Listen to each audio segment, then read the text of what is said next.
நம்ம எல்லாருமே இன்றைக்கி ஒரு விஷயத்தை என்ன நடந்தாலும் இந்த ஒரு விஷயத்தை காப்பாற்றுறதுக்காக நம்ம கடைசி வரைக்கும் முயற்சி பண்ணிக்கிட்டே இருப்போங்க.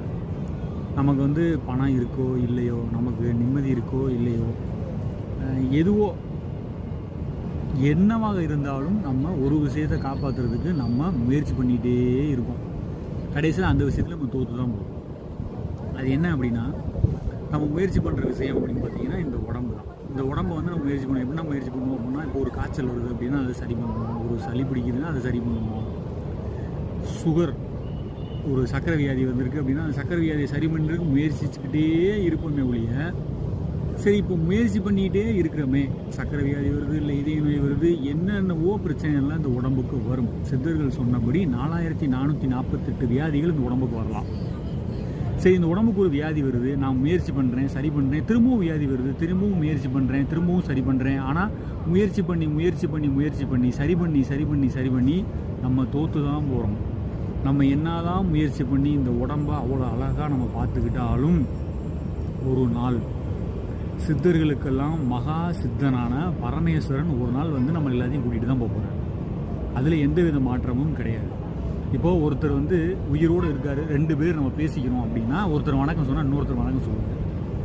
வணக்கம் சொன்னவரில் ஒருத்தர் தவறிட்டார்னு வச்சுக்கோங்களேன். அவர் ஒரு இதில் படுக்க வச்சுருப்பாங்க. அப்போ போய் அவர்கிட்ட போய் அப்பவும் இவர் போய் வணக்கம் பண்ணுவார், அப்பவும் அவர் போய் கும்பிடுவார். ஆனால் திருப்பி அவர் கும்பிட மாட்டார். ஏன் அப்படின்னா, அவங்கக்கிட்ட யார்கிட்ட கேட்குறோன்னு வச்சுக்கோங்களேன், தான் உயிர் போயிடுச்சு அப்படின்னு சொல்லுவாங்க.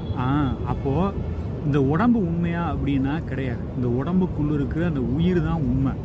அப்போ நம்ம எது மேலே கவனமாக இருக்கணும் அப்படின்னா, நம்ம எல்லாரும் உடம்பு மேலே கவனமாக இருந்து இந்த உடம்பை காப்பாற்றணுன்ட்டே ஒரு நாள் கொடுத்துருவோம். ஆனால் இந்த உயிரை எப்போவுமே உயிரை காப்பாற்றலாம் தேவையில்லைங்க.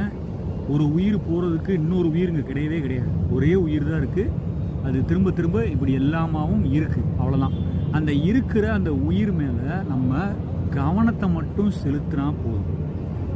அந்த உயிர் மேலே நம்ம எவ்வளோக்கு எவ்வளோ கவனமாக நம்ம அந்த உயிர் மேலேயே நம்ம கவனத்தை போடுறோமோ அவ்வளோவுக்கு அவ்வளோ இந்த உயிர் விஸ்தாரமாகும். அப்போ தான் இந்த உலகத்தில் எதுவுமே தனியாக கிடையாது, நம்ம தான் இவ்வளோ ரூபமாக இருக்கோம் அப்படின்றத நம்ம புரிஞ்சுக்க முடியும். இப்போ ரமண பகவான்கிட்ட ஒருத்தர் கேட்குறாரு, எனக்கு நீங்கள் உங்களை மாதிரி ஞானி ஆகணும், எனக்கு நான் அஞ்ஞானத்தில் இருக்கேன் அப்படின்னு சொல்கிறாரு. அதுக்கு ரமண பகவான் சொல்கிற ஆன்சர் பார்த்தீங்கன்னா, நீ அஞ்ஞானியாக இருக்கேன்றதே கண்டுபிடிக்கிறதுக்கு ஒரு ஞானம் வேணும் இல்லையா? அதனால நீயும் இப்போ ஞானி தான். அஞ்ஞானம்ன்றதுங்க இங்கே யாருமே கிடையாது. ஏதோ ஒரு விதத்தில் நம்ம ஒரு நிலைமைக்கு வரணும்னு தான் நம்ம முயற்சி பண்ணுறோம். அந்த முயற்சியை நம்ம எப்போவுமே நம்மளோட உயிருக்கு எப்போவுமே